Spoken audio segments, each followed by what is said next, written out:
Disney India ने बहुत सारी ऑफिशियल अडेप्टेशंस और रीमेक्स को प्रोड्यूस किया है, but majority of them have failed miserably. But एक शो था जो कि सरप्राइजिंगली एक सीजन नहीं, दो सीजन नहीं, बल्कि 4 सीजन्स तक टिक गया। Yes guys, I am talking about best of luck Nikki. और एक और अनोखी बात यह है कि ये शो जिस ओरिजिनल शो पे बेस्ड था, गुड लक चार्ली, उसके खुद के भी सिर्फ कुछ 4 सीजन्स ही थे। And this is a surprising fact in itself, क्योंकि जनरली डिज्नी इंडिया का फेथ ऐसा नहीं है। उन्होंने जितने भी अडेप्टेशंस वगैरह बनाने की कोशिश की, वो ज़्यादा से ज़्यादा सिर्फ एक सीजन्स तक चल पाती, वो भी बड़ी बात होती। एनीवेज, अब जिनको नहीं पता उनको मैं बता दूं कि बेस्ट ऑफ लक निकी एक फैमिली ड्रामा शो था जो कि डिज्नी इंडिया पे आया करता था 3 अप्रैल 2011 से लेके 16 अप्रैल 2016 तक। और इसके टोटल 4 सीजन्स थे, जिसमें 104 एपिसोड्स थे।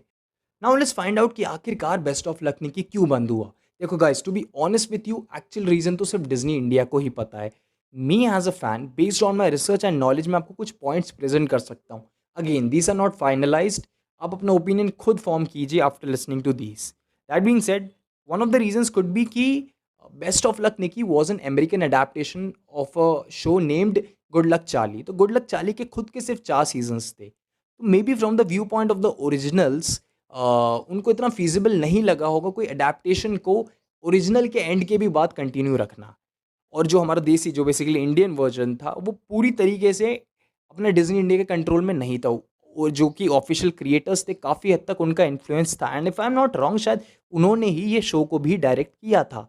तो शायद वो नहीं चाहते होंगे कि अडेप्टेशन कंटिन्यू रहे after the closure of the original show. Now this is one of the reason. The second reason being कि जो स्टार कास्ट थी वो एज कर गई थी। And one of the main character जिस पे शो बेस्ड था ऑफिशियली स्टार्टिंग में, निकी, वो काफ़ी एज कर चुकी थी। एंड अब शो का पर्सपेक्टिव थोड़ा निकी से कम बॉबी पे ज़्यादा आ गया था, जैसा कि आपने 4 सीजन में देखा होगा। तीसरा कारण ये हो सकता है कि आपके उस टाइम पे जितने भी किड्स टीन नीश के चैनल्स थे, like cartoon network, Nickelodeon, Disney, इनका फोकस थोड़ा ज़्यादा होने लगा था Indian locally produce cartoons and animation पे। तो शायद जो कॉस्ट इनकर हुआ होगा ये कार्टून्स को प्रोड्यूस करने में, that would have been far lesser in comparison to an official adaptation. आप खुद ही सोचो यार, एक लाइव शो की ऑफिशियल अडेप्टेशन बनाने में आपको कितना बड़ा प्रोसेस लगता होगा। आपको पहले लाइसेंस लेने आए, राइट्स वगैरह, फिर आपको स्टूडियो वगैरह सेटअप करना, आपको शूटिंग करनी है। तो पूरा सीजन पहले शूट होता है, देन उसके बाद टेलीकास्ट होता है। And based on the response आप आगे की शूटिंग वगैरह या आगे का राइट्स वगैरह खरीदने का डिसाइड करते हो। तो ये थोड़ा सा रिस्की मामला भी है। तो आई नो कि ये डिसीजन से डिज्नी इंडिया की क्वालिटी काफ़ी डिग्रेड हो चुकी है, but from the business point of view I think ये शायद उनको फीजिबल लगा होगा। और ये भी शायद उनको पता है कि उनकी क्वालिटी डाउन हो चुकी है, बट शायद भाई जेब में पैसे आ रहे हैं तो क्या दिक्कत है।